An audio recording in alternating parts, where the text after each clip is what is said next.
хувь хүн Facebook өөрийнхөө профайл дээрээ өөрийнхөө одоо зургийг гэр бүлийнхаа ингээд ямар нэгэн байдлаар одоо юу гэдэг хүүхдийнхаа хичээл сургуулийнх нь хаягийг харуулад ч гэдэг юм уу те ингээд гой гэр бүлийнхаа гой үйл явдлыг ингээд бусдад шеэрлж чинь л да түгээч чаа.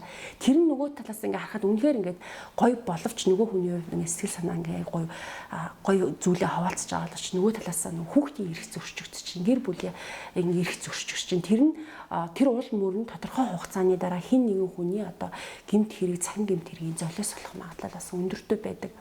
Тэгэхээр бид нар Facebook дээр би юу ч одоо нийтэлж болно гэдэг асуудлаас өөрөө бодвоштой асуудал болчиход байгаа. Тэгэхээр би хин нэгний өмнө ёс зүйтэй хариуцлагатай байхын тулд одоо тодорхой хэмжээгээр нийтэлж байгаа мэдээлэл өөрийнхөө одоо зураг, видео, контент те янз бүрийн зүйл дээр ингээд ухамсартай хандах хэрэгтэй байдаг. Тэр нь дараагийн эрсдлүүдээс таныг одоо бүрэн хамгаалж гин гэсэн.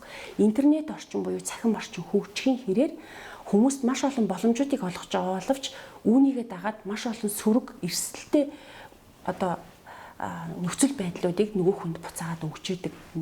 Нөгөө хүн маань өөрөө нийгмийг төлөөлж байгаа, гэр бүлийг төлөөлж байгаа, бүр байгууллагыг ч төлөөлж байгаа нөхцлүүд үүсдэг.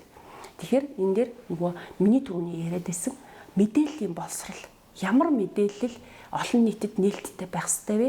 Ямар мэдээлэл та олон нийтэд халттайгаар түгэх ёстой вэ гэдэг асуудлыг аягүй сайн бодож явах хэрэгтэй. Тэгээд мөн одоо жишээлбэл өөрийнхөө хэлж байгаа ярьж байгаа контентууд хэлж байгаа ярьж байгаа үг өгүүлбэр тэр зүйл дээр бас ингээд маш хянамгай боломжтой байх хэрэгтэй. Нэг алдаад буруу хэлсэн үг маань өөрөө тэрийг янз бүрийн байдлаар хүмүүс гуйлаад янз бүрийн байдлаар эвлүүлэг хийгээд явах юм боломжууд байдаг.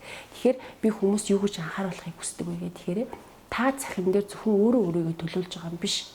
Та гэр бүл ойр дотны хайртай хүмүүс за тэгээд бүхэл бүтэн байгууллага хамт олон бүр цаашлаад улс орныгооч төлөөлөх юм бүрэн одоо боломжууд нөхцлүүд үүссэн байдаг.